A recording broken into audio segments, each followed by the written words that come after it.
Good morning. Thanks for coming back to Talking Politics in Western Pennsylvania.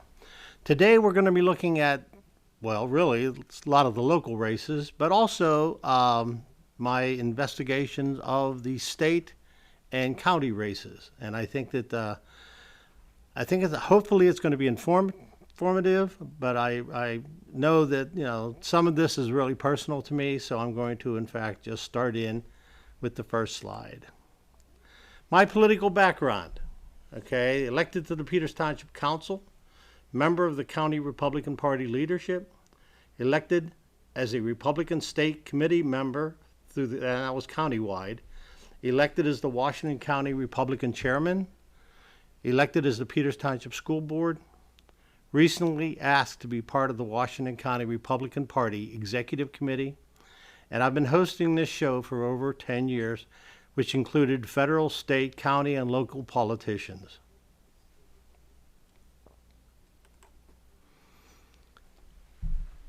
My wife, Monica, who served this township for 14 years on the council, has been attacked recently because of the fact that she was selected by the President Judge, John DeSalle, to be one of the Board of Electors. And that's upsetting because the political neophytes that come out of the woodwork, as they all do during election time, open their mouth, people listen to them, and it's sad that they believe them. And this is a sad thing. But John knew Monica for many years. Whenever she was involved in, or is involved in, the Washington County Symphony, she was president of that organization. And he also knows, living in the township, that she was on the council. He also realized that she was not holding a political position, which at this time, a requirement for a person being selected for this position, and asked her weeks before Ms. Grasso decided to run for magistrate.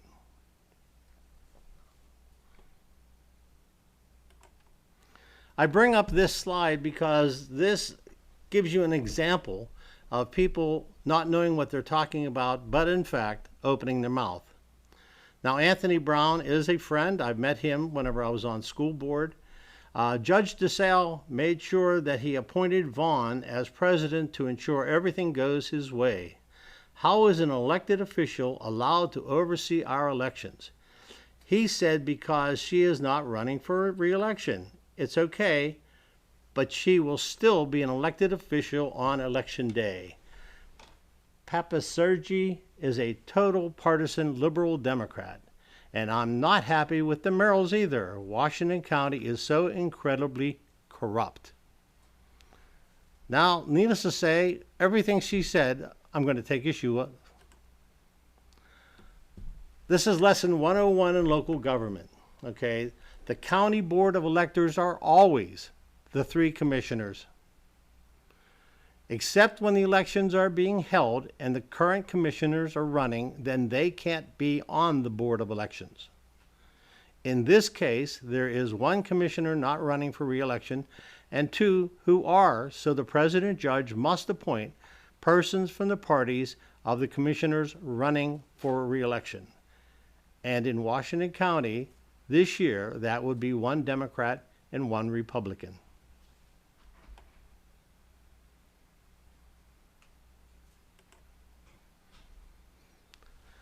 Some acts against me told by members of the local Republican group. Jody Sherman, sister of Nick Sherman, county commissioner, attacked me after I had Jason White, a person running for commissioner 4 years ago, on this program, and he was running against her brother. She went as far as contacting the township office to have the program removed from the local cable system. Since she did that, we're going to talk about her brother. Let's look at the stories and some of the acts of Commissioner Sherman while in office. Now, you notice on the right side, a lifelong resident. Nick is a member of good standing, etc., and different things. Bottom dark, a lifelong Washington County resident. Now, the problem that I have is, take a look to the left. Went to South Park High School. How do you do that? inconsistencies abound. Nick Sherman, a fresh voice for Washington County. Note down there, fight the opioid epidemic. And since he's been in office, they've actually gone up. Not drastically, but you have to remember too, at the same time, Narcan has been made available to anyone who wants it. So Washington County, in fact, is not as bad maybe as Fayette. As I mentioned the other day on the program, I was watching the British Broadcasting Service, and they were doing a program on opioids, and their information came from Uniontown, Pennsylvania. And that's how, Washington County in southwest Pennsylvania has made their name in the world of opioid use. Of course, it doesn't really help that the southern border is open, allowing millions of pills coming across every year. Here's another one of his informational mailings. Okay, lower taxes, secure elections, less government spending, oppose home rule charter, and supporting economic development. The first one, there was never home rule charter. It was a government study that was asked for during the last election. And that didn't go well for them. So in fact, so much. Taxes were lowered in 2017 and have not raised since then, which was before he even came in to office. And the county government spending has risen each year he has been in office. Let's take a look at that. As you see, in 2019, the bill was $157.5 million to run the county. In 2000, it jumped up $22 million. It lowered during COVID a little bit by $3 million, but then it bounced up to $190.3 million. What less government spending was he talking about? Let's take a look. Sherman announces re-election bid for county commissioner. In his re-election bid, Sherman stated he eliminated unsecured ballot drop box.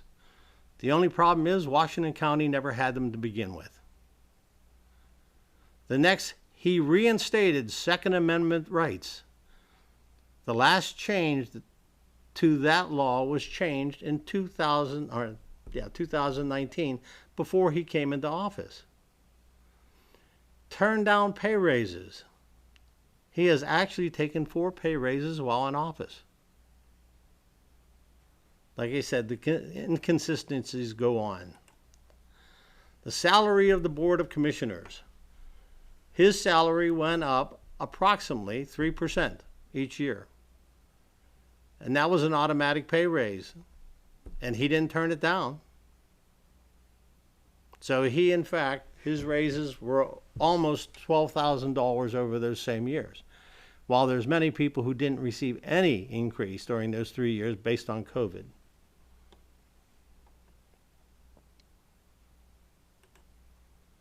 And then there are these pesky legal issues.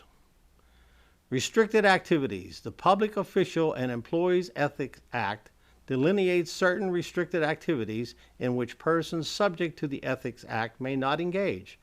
These restrictions provide the basis upon which commission rulings are issued. And we'll go right there to Section B.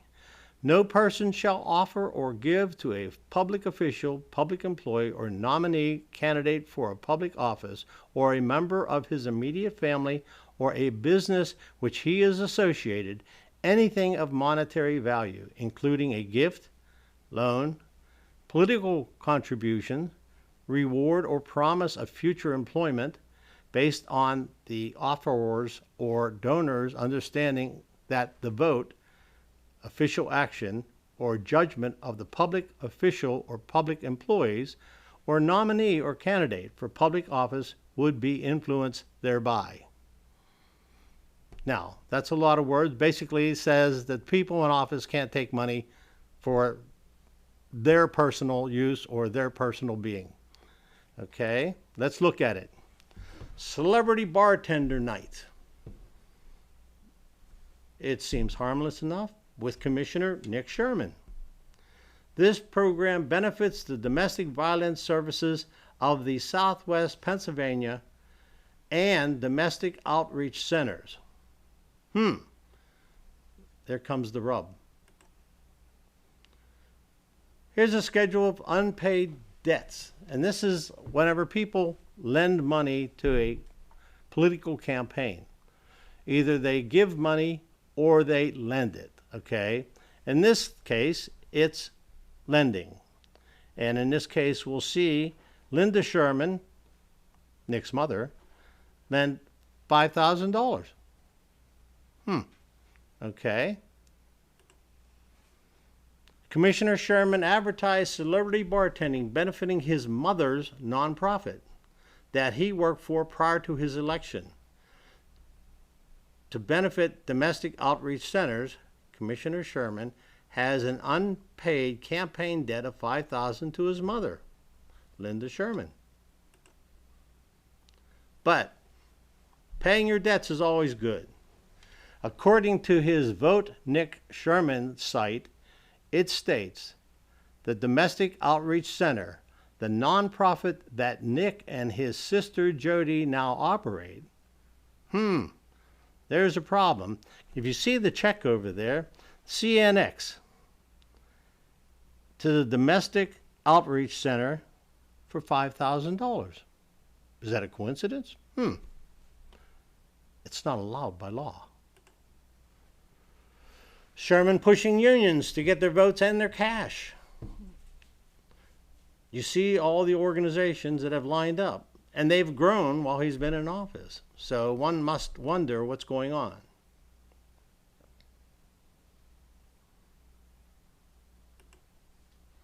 And what do you call this? Nick has been pushing Motorola for the Public Safety Radio project. Motorola's proposal was higher than Tyatt's, and it would be over almost $9.5 million over the life of the contract. Motorola's contributions to his campaigns have risen in the last 2 years. I thought he was lowering county costs. Let's look at these two bids. The biggest part, well, they're all big, especially down here in the Revive annual maintenance. One is almost $1 million and one is only $350,000. But you go up from there and every cost Motorola has is higher than the cost of the other organization. Now I realize the local police here in Peters Township would rather go with Motorola. I don't know if that's what they have in their system, but I have been told by people in the know. So they would like to go with Motorola, but for countywide, the Tyatt program only leaves out about less than 2% of the entire county. Some miscellaneous stories he tells. In 2020, he led the charge against harmful lockdowns and mandates. The only problem is Butler County, not Lick, led that charge. He was appointed to the Behavioral Health and Development Services Board in February of 2020. I've been told that he did not attend one meeting. What this all tells us is there should be an audit of him and the family business, because he still has his finger involved in that family business. And that's something we should all pay attention to whenever we are electing a county official. Okay, we're going to be taking a break here and moving on. So see you on the other side of this commercial.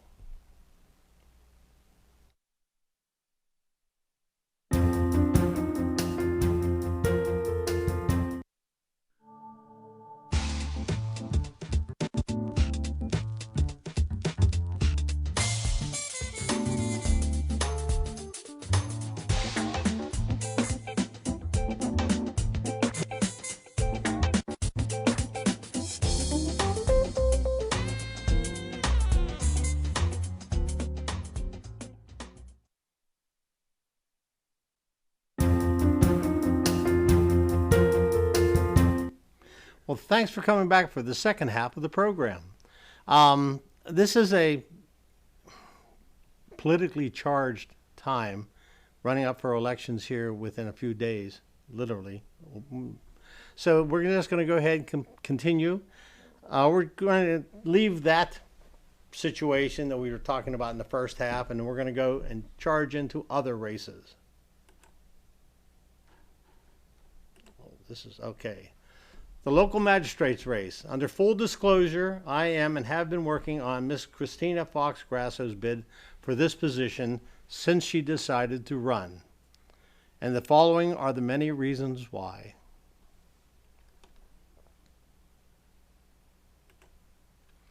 The main reasons I support Christina Fox Grasso. I have found her to be very honest, and her integrity is beyond reproach. A close friend, Jean Vitone, told me she was one of the best assistant DAs that he ever had the opportunity to have working in his office. She is a wonderful parent, even though I have to admit she has taken some heat because she stayed home with a special needs daughter.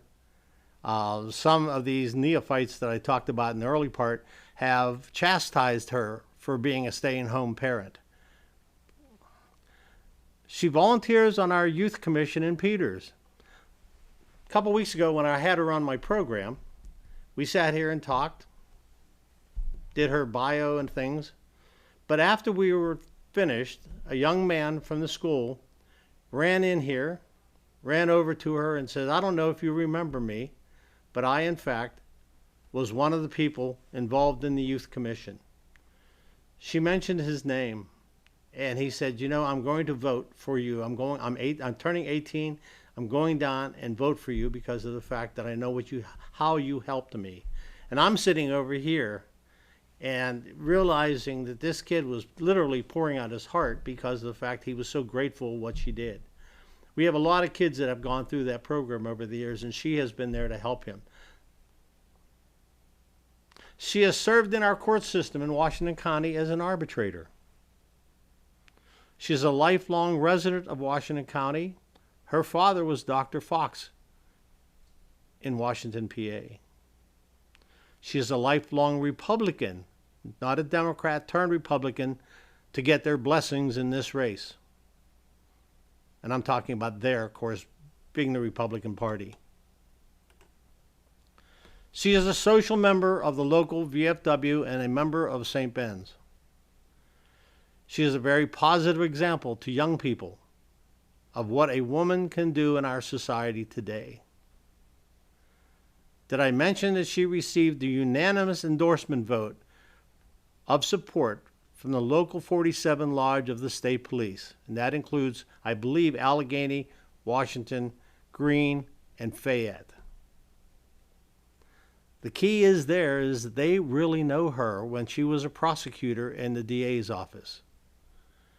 She also received the endorsement from the Pennsylvania State Police Troopers Association, which is statewide. And by the way, for those neophytes again, Christina was suggested to run for this office by friends in the DA office currently.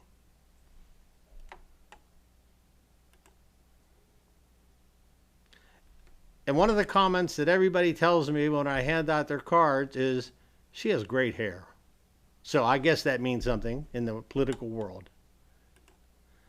Some of the reasons that I'm not supporting Phil Mellegrain. I've known Phil for many years, okay? But I expect those running for office as well as those representing them to be following all the election laws. A PA state constable in uniform was getting his election petition signed. One would have to imagine that he was on the clock while in uniform, violating the many laws they are required to follow. Mr. Mellegrain, though, filed those petitions to be counted by the election office. He, the constable, was told to leave the store that he was collecting signatures in.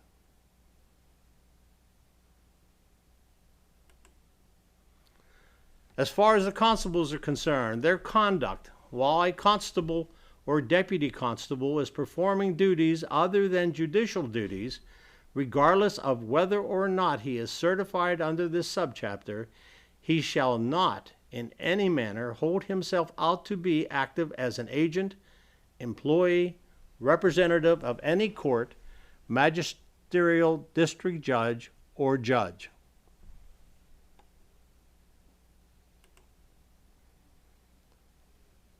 The Pennsylvania Code 4.1, political and campaign activities of judges and judicial candidates in general, except as permitted by Rules 4.2, 4.3, and 4.4, a judge or judicial candidate shall not, 8, use court staff, facilities, or other court resources in a campaign for judicial office. Constables are officers of the magisterial court. Other reasons. Friends have told me that while spreading stories about the relationship between Mrs. Grasso and the DeSalle family being related, which they are not. Also told that stories were coming out of the DA's office saying that Miss Grasso was fired. That is not true. She left because a $40,000 a year job does not pay for the law school debt. Also told that folks who won their case in front of this judge that day and was asked by the constable for their signatures on his election petitions.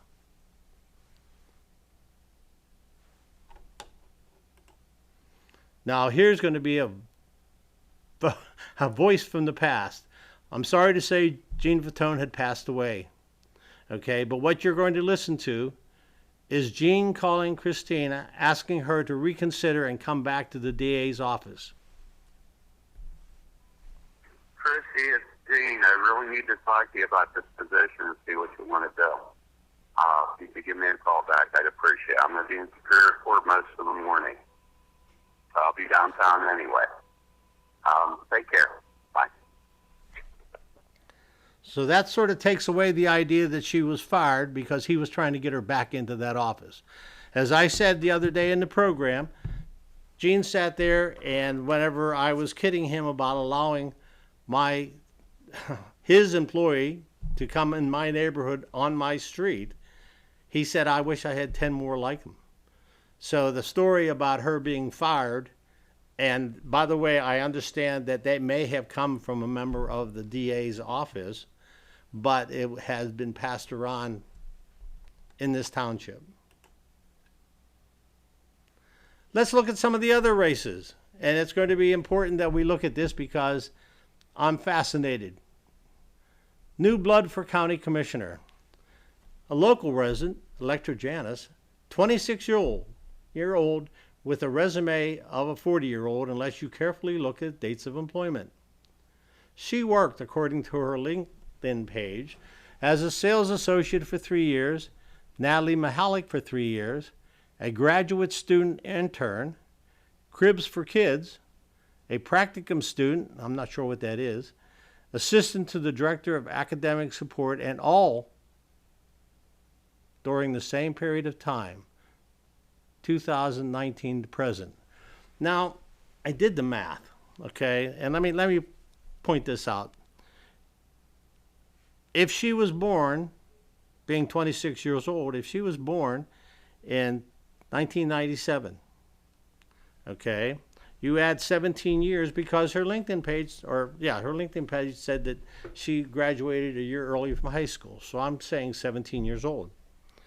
You add the 3.5 years of college that her LinkedIn page said, that comes to 2017 and a half. You leave a couple months there to get back into a master's program, and you add the 2-year master program, which her paperwork says, that comes to 2019. Where did she get all this experience? Now, I will admit, she looks like a great candidate, and for future, not a problem. But the bottom line is, right now, I want somebody who has experience. I want somebody who has, but I will say, big money supporting her. And I will say big money. And the other candidates shouldn't be concerned because a couple of those people have already been offered other jobs in the county if they back off. So, like I said, this is an interesting, and we'll be watching to see what jobs those people get in the future. As pointed out in an early part of the program, that's all illegal. Okay, so we'll watch what happens. So with my experience in the Republican Party, state, county, and local, I'm going to share with you some of my picks for these different races. The Supreme Court, Carol Lucio. She was highly recommended by the Bar Association, which called her a highly respected jurist. Now, at the local Republican meeting the other day, her opponent from the Republican side came in to talk to them. I was not at the meeting. I heard about it, though. Patricia McAuliffe. During her 2021 run for the state Supreme Court, McAuliffe received a not recommended rating from the Bar Association. The organization's Judicial Evaluation Commission wrote that it became aware of McAuliffe's alleged conduct at a previous employment, and that when members questioned McAuliffe about these issues, she did not answer the questions to the satisfaction of the commission. Now, once again, when I'm looking at these people, I look at them, try to look at them with a clear view, okay? And let me just say that her husband, during that election, McAuliffe's husband began serving a prison sentence for taking money from an older woman's trust fund, a factor that Republican Party officials said lessened their support for her candidacy. Now, it's embarrassing to have been in the party, be the county chair, to see these people even coming forward. You know, if you have a history of corruption, maybe you're not the person that I want judging in our different court system. My selection for county commissioners, there's 3 open. Larry Maggi, Kevin Redford, who was here on the program the other day, and Ashley Duff, who I've known for a while now.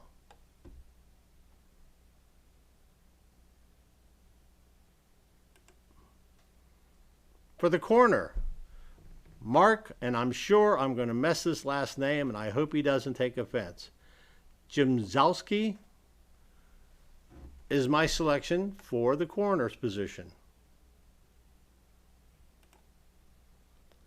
Pathonetary, Kevin Hill. He brings with him a lot of experience, and will get us out of the mess that Washington County's in with the Pathonetary. My county row office selections. The district attorney, Christina DeMarco Breeden. She is a good and honest person. I put her in there as versus the Republican because of the fact that in the earlier program, we were talking about the different things that were going on in these offices, and the current attorney apparently did not want to look at them. The treasurer is Tom Flickinger, and the clerk of courts, Ray Phillips. The Peters Township Council, Koser and Lewis. They were stalwart members for many years while I was on council, as well as when Monica was on council. They've tried to, in fact, direct the community in the right direction, so I will continue giving my support to them. Peters Township School Board, Jason Carmeletti, Thomas Russell, who was on my program the other day, and Ralph Briegel, who I served many years on the school board.